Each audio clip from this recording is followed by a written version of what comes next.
अस्सलाम वालेकुम dear students.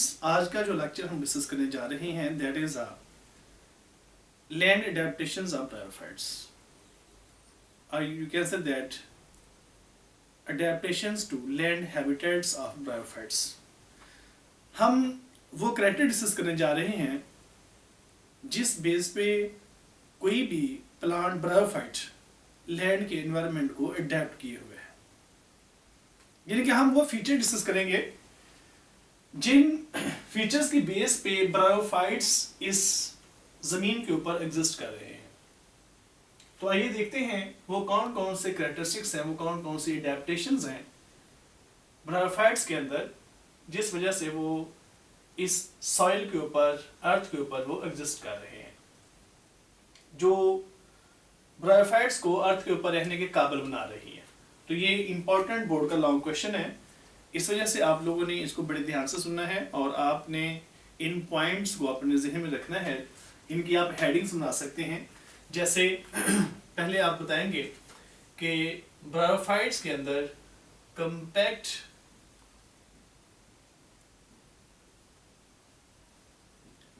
Multicellular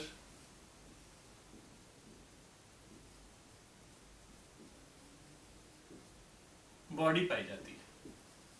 That is the first character, compact multicellular body।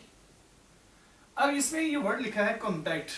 compact का वैसे लफ्ज़ी मतलब होता है जो चीज़ कोई हार्ड हो, तो यहाँ पे इसका मतलब ये होता है, इसके इनके ब्रायोफाइट्स के अंदर यहाँ पे compact का मतलब क्या है, reduced surface area, it is not expanded।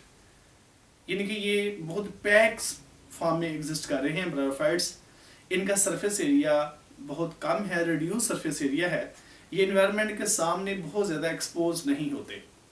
अगर ये ज़्यादा एक्सपोज होंगे तो डेफिनेटली रेट ऑफ ट्रांसपिरेशन ज़्यादा होगा, वाटर का लॉस ज़्यादा होगा, जो कि इनके पास बहुत कम अवेलेबल होता है, और पॉसिबल है कि लॉस ऑफ वाटर की वजह से इनकी डेथ हो जाए।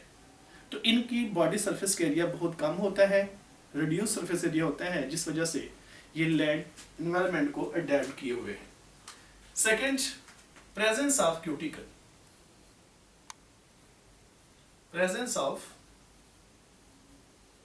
क्यूटिकल। क्यूटिकल क्या है? It is a additional layer present on the surface of plant body. Cuticle lipids की बनी हुई, क्यूटन से बनी हुई एक एडिशनल लेयर है। क्यूटन लिपिड है, उससे बनी होती है ये, और डिफरेंट एनिमल्स में भी ये पाई जाती है क्यूटिकल, और डिफरेंट ऑर्गेनिज्म में इसकी कॉम्पोजिशन डिफरेंट है, इसकी डिफरेंट लेयर्स भी होती है। खैर, ब्रायोफाइट्स में क्यूटिकल थिक भी हो सकती है और थिन भी हो सकती है, यानी कि ये बारीक भी हो सकती है। इसका काम क्या है? ये एडिशनल प्रोटेक्शन देती है प्लांट्स को, जिसकी वजह से प्लांट्स के अंदर लॉस ऑफ वाटर और ज़्यादा कम हो जाता है। तो प्लांट्स को ये जो पहले दोनों जो पॉइंट्स हमने डिस्कस किए हैं, कम्पैक्ट मल्टीसेलुलर बॉडी और ये जो क्यूटिकल का होना, दोनों ये फैक्टर प्लांट्स के अंदर वाटर को प्रोटेक्ट कर रहे हैं, वाटर के लॉस को रोक रहे हैं। तो no doubt bryophytes multicellular plant body रखते हैं। इनकी बॉडी बेशुमार सेल से बनी हुई है, इस वजह से ये इनको हमने ये नाम दिया है multicellular body. The next point that is photosynthetic ability, जिसको हम फोटोसेंसिस भी कह सकते हैं। तो इन प्लांट्स का ये कैरेक्टर भी है कि इनमें फोटोसेंसिस की एबिलिटी पाई जाती है। ये लाइट की मौजूदगी में कार्बन डाइऑक्साइड को कैप्चर कर सकते हैं, वाटर को ये सॉइल से जज़ब करते हैं, और इन द प्रेजेंस ऑफ लाइट ये कार्बन डाइऑक्साइड और वाटर को आपस में मिलाते हैं, और इनसे ये अपनी खुराक खुद तैयार कर सकते हैं, यानी कि ये ग्लूकोज बना सकते हैं, और ये फोटोसेंसिस के दौरान ऑक्सीजन भी पैदा कर सकते हैं in the presence of solar energy और light and photosynthetic pigments, for example chlorophyll. तो हम ये कह सकते हैं कि bryophytes they are very important source of oxygen on the earth. तो ये क्योंकि फोटोसिंथेटिक ऑक्सीजेनिक फोटोसिंथेसिस करते हैं और ऑक्सीजन रिलीज करते हैं, क्योंकि बेशुमार ऐसे जानदार भी हैं जिनमें फोटोसिंथेसिस होती है लेकिन ऑक्सीजन पैदा नहीं होती जैसे बैक्टीरिया वगैरह है, लेकिन ब्रायोफाइट्स में ऐसा नहीं होता। ब्रायोफाइट्स में फोटोसिंथेसिस होती है, इससे वो अपना जो प्रोडक्ट है ग्लूकोज वगैरह बनाते हैं, अपनी खुराक तैयार करते हैं, और इस एबिलिटी की वजह से भी ये लैंड के एनवायरनमेंट के ऊपर एग्जिस्ट कर सकते हैं। तो ये भी इनको हेल्पफुल है कि ये लैंड का एनवायरनमेंट अडेप्ट किए हुए हैं। तो हमने लास्ट में डिस्कस किया था कि जो ब्रायोफाइट्स होते हैं इनकी बॉडी थैलाइड होती है, और थैलाइड बॉडी वो होती है जिसके अंदर हम ट्रू रूट, स्टेम और लीव्स को डिफरेंशिएट ना कर सकें। इनमें रूट लाइक स्ट्रक्चर्स पाई जाती हैं जिनको राइजाइड्स कहते हैं। राइजाइड्स, ये लेदर से अपना शॉर्ट क्वेश्चन भी है, व्हाट आर राइजाइड्स। तो राइजाइड्स क्या है? These are root like structures.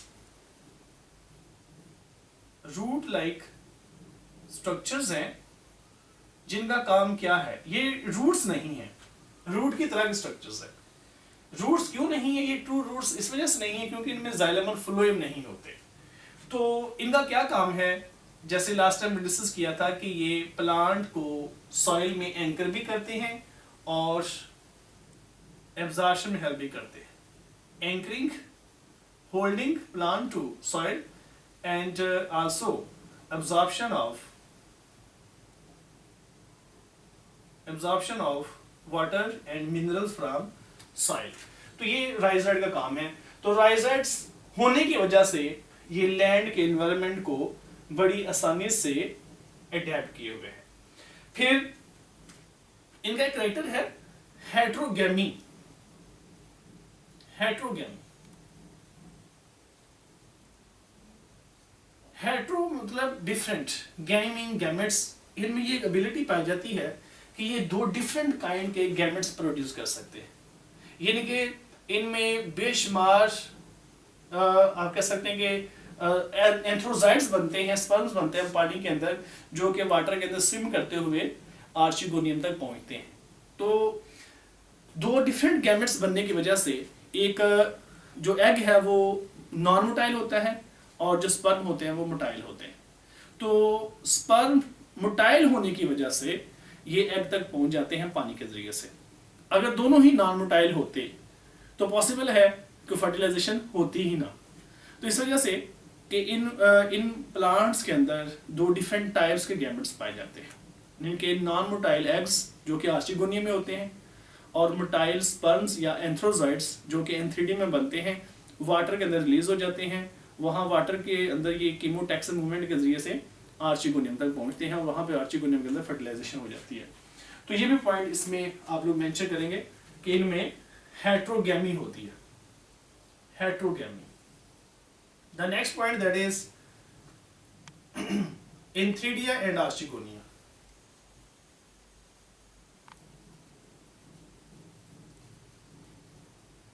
Antheridia क्या होते हैं? ये लेदर से शॉर्ट क्वेश्चन भी है, what are antheridia and what are archegonia.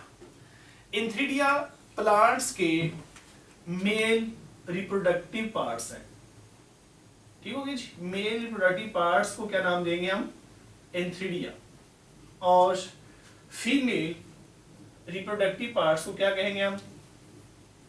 Reproductive parts. तो मेल रिप्रोडक्टिव पार्ट्स को क्या नाम दिया हमने? Antheridia of plants, and the female reproductive parts that are called as archigonia। और अगर एक है तो उसको नाम देंगे हम इंथ्रीडियम, और अगर ज्यादा है तो डेफिनेटली इंथ्रीडिया। इस तरह से आर्चिगोनिया है, अगर एक है तो आर्चिगोनियम और अगर ज्यादा है तो आर्चिगोनिया। तो इंथ्रीडियम के अंदर बनते हैं स्पर्म्स या जिसको हम कहते हैं एंथ्रोजॉइड्स, और आर्चिगोनियम में बनते हैं एग्स। तो ये इंथ्रीडियम एंथ्रोजॉइड बनाने में हेल्प करती है और आर्चिगोनियम एग्स बनाने में हेल्प करती है। तो यहाँ से स्पर्म निकलते हैं और ये स्पर्म वाटर के जरिए से मूव करते हुए आर्चिगोनियम तक पहुंच जाते हैं। तो आर्चिगोनियम का क्या काम है? ये डेवलपिंग एम्ब्रियो को प्रोटेक्शन प्रोवाइड करती है। तो ये प्रोटेक्शन की वजह से इसके ऊपर फिर आगे आर्चिगोनियम के अंदर से फिर स्पोरोफाइट राइज हो जाता है। तो ये भी इसमें आप कह सकते हैं कि एक अडेप्टेशन है प्लांट्स की, जिसकी वजह से इनके एम्ब्रियो को प्रोटेक्शन मिलती है। फिर इनके अंदर मल्टीसेलुलर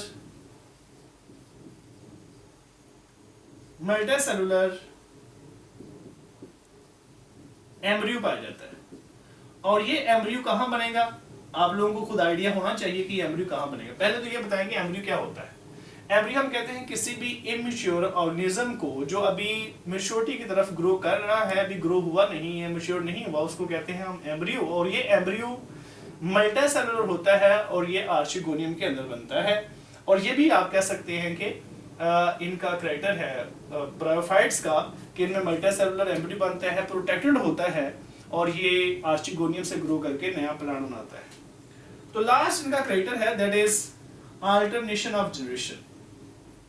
ये पॉइंट हमने लास्ट टाइम डिस्कस किया था कि प्लांट्स के अंदर दो तरह की जनरेशन पाई जाती हैं, एक स्पोरोफाइट है और दूसरी गैमेटोफाइट है।